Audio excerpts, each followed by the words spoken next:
One Night at the Palace Hotel. By Bianca Mori. She touched her cheeks with cold fingertips, intently studying her face in the pin-lit vanity mirror. Get it together, Consuelo, she said to her reflection. Consuelo slunk out to the powder room and went straight to the bar, giving the bartender Zandra's recommendation. She wasn't a whiskey drinker, but it seemed like a good choice.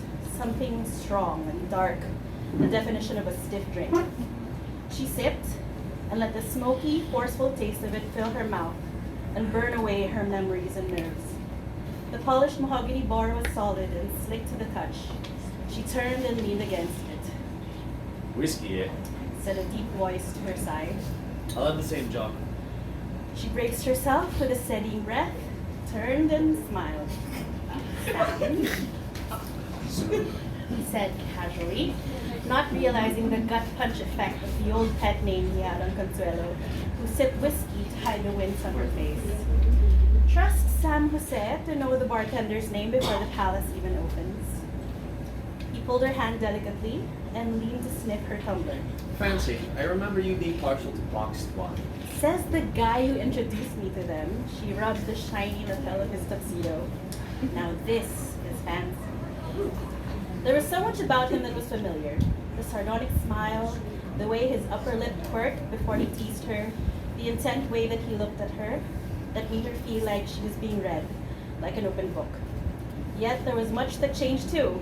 Up close, she noticed the subtlety of his obviously expensive haircut. There was discernible tension in the way he held his jaw, which contrasted with the suave, douche way he sat and played with his suit buttons and the studied elegance in the way he held his own drink. There was something wary and guarded in the brown eyes that were once so open and guileless. So fancy that no one will guess that I'm basically here to collect my payment. She laughed. It wasn't that it was funny. It was just that there was a palpable, thick silence between them, and she had to fill it somehow. I mean it. I have a meeting in Hong Kong tomorrow night, but someone held my check hostage until he was sure I'd come. He rolled his eyes and tapped his suit. Just now I checked, and it's finally deposited. Bastard. He knows that I can't stand these big hoorays. He seemed so annoyed it was easy to forget how he spiffed up for the big hooray in what looked like a custom Paul Smith. So what's your story, Suze? He asked casually, sipping his drink. Oh, you know, same old, she followed his lead. Cut the crap. He said, smiling affably, but with real acid in his tone. Suddenly, the playful banter turned dark. So this is the elusive Consuelo de la Reina, native fantastic.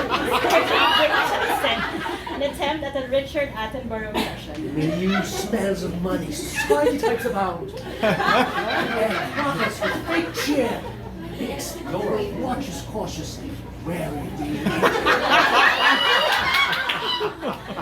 She pursed her lips and put on her haughty expression. Don't be a jerk, Sam. He chuckled without humor. It's too late for that. Besides, you're not the outsider anymore, Mr. Explorer, she said. Oh, look at these histrionic London manor details and my hot architectural career in Europe. Whatever. Something shifted in his gaze.